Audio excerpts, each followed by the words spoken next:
Hi, my name is Rebecca and I'm the Operations Manager at Excite Media. And I'm Laura, I'm the head of SEO and copywriting. And today we are in our third of our video series, taking you through each chapter of our new book, WTF is SEO, giving you some really simple educational content about all things SEO, all foundational. If you're an SEO specialist, you'll know all of this, but just if you're wanting to learn in a really nice, simple and conversational style. So if you haven't seen the other two videos on page optimizations and keyword research, go back and check those out. Otherwise, today we are going to be diving into online reputation. After all is Taylor Swift, there will be no explanation, just reputation. You've got to expect it. I'm a woman in her 20s. So, Laura, do you want to dive a little bit into, talking about online reputation? What does it mean and where does it come from? Yeah, so your online reputation is basically those different touch points where Google can see what people are saying about you. So I think the main parts that we'll talk about today will be, your Google business profile or your Bing Places listing, if that tickles you. But there are other aspects like Trustpilot or Yelp or those other sort of review platforms. Absolutely. So I think when we're talking about online reputation, we're talking about your overall perception online. So you could have a really good reputation by, your mom and your brother who think that you're just awesome. But this is about the people that are giving you the honest, harsh truth feedback. Now, if you are an SEO specialist watching this, you know the nightmare that is Google business profiles. It is a fantastic tool for local businesses, an absolute pain if you're having to do something specific or work out how to get a business unsuspended, which happens quite a lot because a lot of people breach Google's guidelines on the Google business profiles. So I guess let's start there. Laura, tell us a little bit about Google business profiles and Bing Places and how those work. Yeah, so I guess when you're searching for a local search term, you've put in a business name there, but if you put in, say, Service Brisbane or Service plus Toowong, it'll bring up a local map pack. It'll bring up Google's local listings where you can choose to get directions or look at their reviews or click through to their website or have a look at their profile. So where it says businesses, that's what we call the local map pack. So if you think about this practically in terms of things where local search is really important. So say you're on holidays, you don't know where your local cafe is, you need a coffee. You're going to type in cafe near me and you're going to bring it up. And most of us have a bit of a strategy for what we're looking for. We want somewhere with good reviews. We won't take anything under around a 4-star rating if you're into your coffee. But you're on holidays, maybe you don't have your car. It needs to be under a kilometer away. So you're looking for the best case scenario of best reviews versus distance. Now, in this scenario where we've brought up digital marketing agencies, what we're looking for is probably the best reviews, but depending on how you like to do business, maybe you like to have a really local provider, you might want an agency that you can walk to or that's not too far of a drive away if you want to go for an in-person meeting. So that's a really practical way to find the right agency for you. Absolutely. The one thing that I really like about Google business profiles is they really update their features quite regularly. So we can see here as well, they're talking about things like how many years people have been in business, and then also pulling in some Google reviews at the very top. And then what you can actually do is you'll click into the one that you want and their entire Google business profile will actually appear on the right. And what you'll see is actually people's Google business profiles will appear differently for different people. And also it will be different on desktop to mobile to if you're searching in Google Maps or if you're searching in Google Search as well. So what's some of the important components of a profile like this, whether it's Bing or Google? Yeah, so the most important aspects in these profiles is, we'll start with the name of the profile. The name of the profile should be a business name. People try and get sneaky and they might say Excite Media, SEO Agency Brisbane, because they think that putting the keyword in is going to take them to the top of the map pack. And it might, temporarily, until Google says that's against the rules. And I think on that as well, that against the rules for Google business profiles, it's probably the most trigger happy part of Google when it comes to SEO, and the fact that they will ban you for the second that you breach it. And I think it's important to remember, Google has human moderators, but a lot of this is being done by a back-end system that they've built that just automatically suspends you, and then you have to go through a review process. And what I can tell you, and if you want a great anecdote, check out this chapter in WTF is SEO. But it can be a really, really hard slog convincing Google that you are now a converted person and that you are, not going to do the wrong thing again. So that's a really important part, is just follow the guidelines. You're following the guidelines and you're doing all the right things to actually do your SEO properly and in a white hat way. Don't know the term white hat, essentially means it's doing things ethically. It's by following the rules and just doing the right thing. Then you do see long-term results. I think Excite Media has sat at the top of the map pack for a very long time. We've never done anything remotely against the guidelines of Google Business Profiles. That's very true. I think one aspect that I'd like to touch on from what you've said there is sitting at the top of the map pack for a long time. We definitely have been, especially if you're in the inner western suburbs. But if you're sat on the north side, maybe Excite Media isn't the agency you're seeing at the top, because it is talking about your local relevance.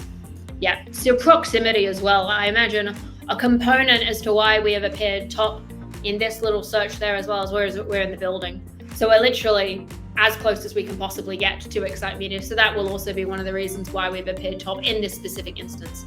Also the fact that I visit the Excite Media website a lot. Well, that'll play into it too. How could I not? I've got to check out my team profile all the time. It's a good website. It is. So I guess obviously we've got those foundationals, we've got that name, Laura. Can you talk to me a little bit about, I can see here Google Business has really emphasized those reviews. That is front and center. Do you want to talk a little bit about how Google reviews work, a good way to collect them, and also how you should just manage your reviews? Yeah, so your Google reviews are going to play a massive part in how your Google Business Profile sort of ranks in that local map pack. Like I said before, in that cafe example, it's wanting to show the best sort of answer, the best business for you for what you're looking for, and that's often the top rated business. It wouldn't be super helpful to give you the restaurant that's rated 1 star. So the more reviews you have and the better they are, the better your chance of ranking towards the top end of the map pack. Now, with your reviews, the best thing that you can do is reply to every single one of them. So there's 2 schools of thought here. There's the positive reviews and there's the not positive reviews. And you could argue both ways for replying and not replying, but realistically, you should reply to every single review. First of all, it's just a nice thing to do. If your client has taken the time to give you a positive review, it's nice to thank them. Yeah, I think especially online, sometimes I think it's like, imagine Laura complimenting me right now and me just being like, it's not very nice. So it's always good to make sure that you are responding to those ones. Exactly. The other thing that it does is it shows Google that you're using your Google Business Profile often and you're keeping it up to date, which is what Google wants. And then I guess the other aspect is with those less positive reviews, and I think every business has received a bad review, you want to reply to that as well for 2 reasons. The first reason is that you might reply to that bad review and you might say, God, I'm really sorry that you had that experience, and can you please reach out so that we can make this right? And then you might work with that client, make their experience right, fix up what could just be a simple misunderstanding, and then they might remove the review, which is the ideal scenario. The other aspect is if you have a client that was upset enough to leave a bad review and then you've just left it there and you haven't replied, the public is going to see that and it's going to look like you don't care. I think how you handle the bad parts of your life and the good parts of your life says a lot about a person. I think if you look up a Tumblr quote, I'm sure there's plenty out there that talk to that, but I think it is the same for Google business reviews. They always say with word of mouth, you hear a lot more about a bad experience than a good experience, and how you handle that bad experience is absolutely pivotal online. Laura, do you just want to quickly take us through the other components of a Google business profile that people might want to be aware of? Yeah, so you've got your photos. This is an obvious one. And I guess how you use the photos on your Google business profile will depend on your business. For us, we've got a nice photo of our team there. And I like to update this fairly often with a lot of photos of our team, because these are the people that you're going to be working with when you come to us.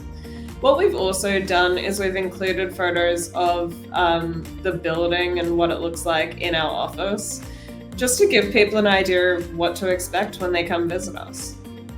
Now, if you were a plumber, you wouldn't have an office that you want to show. Yeah, you wouldn't have a business that you necessarily want to show, because that's not as relevant to the user, because they're not going to come and see you at your business. What you might want to show is a really nice photo of a bathroom renovation that you were a part of, so they can see the amazing work that you do.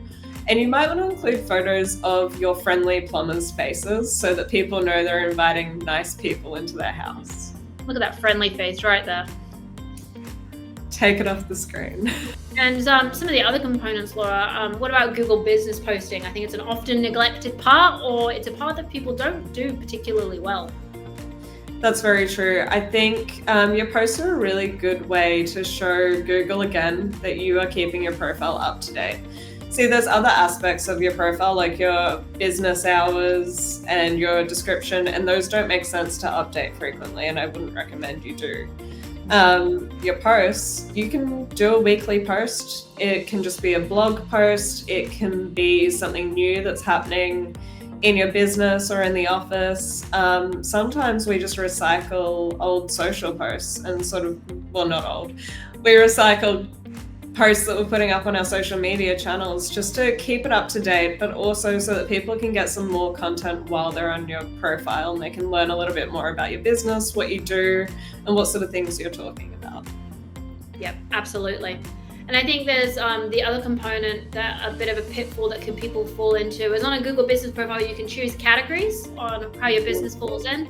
You don't need to select every single category under the sun that remotely relates to you.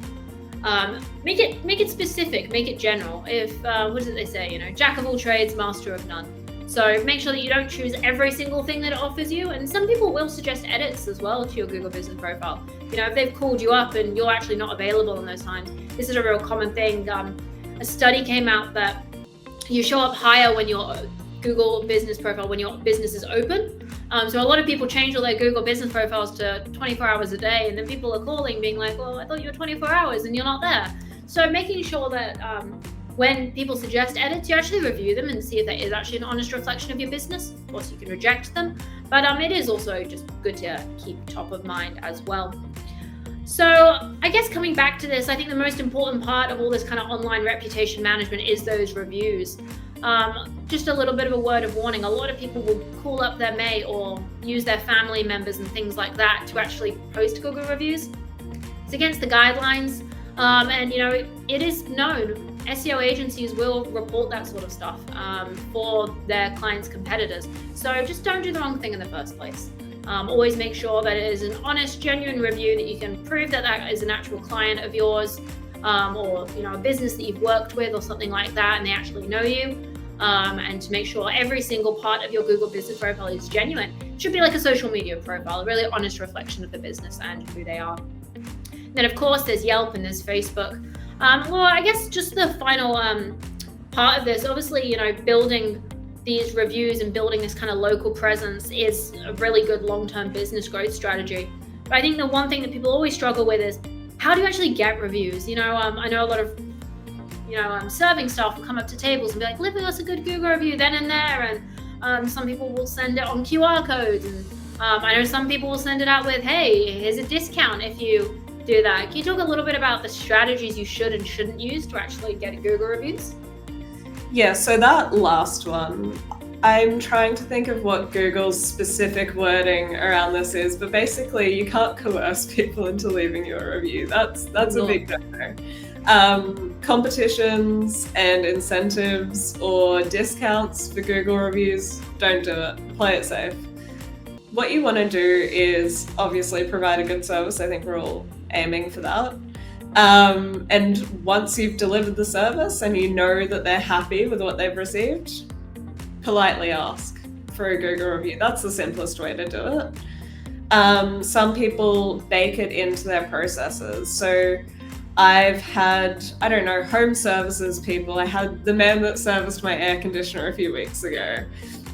He had a bit of a thing where he took all the before and after photos of my air conditioning filters. He emailed them through to me, said like, great, thanks for working with us, thanks for choosing us, whatever. And then he said, would you mind leaving us a Google review if you're happy? That's a really Oh, you didn't! video. I should have. He was amazing. And our air conditioning testing. You need to go back and leave him a Google review, Laura. It's on the to-do list. I will make sure that she does, everybody that is watching. Appalling behavior. And I think it does also come to play. I think if you work in marketing, you are a business owner, you understand how important those reviews can be for a business as well. So also put that, if you're thinking of doing something good today, maybe go back and give a Google review to a business or a cafe or something you've enjoyed. Support small businesses. You can't give a Google review to somewhere like Coca-Cola, so. No. Oh, you might be able to, actually, I don't know. Maybe. Probably not as a whole business, but yes. Anyway, that is pretty much all we've got to say on online reputation management for the moment.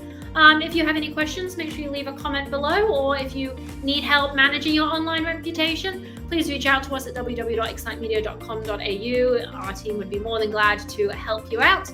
And otherwise, we will see you in the next video recapping our WTF is SEO book. Thanks, everyone.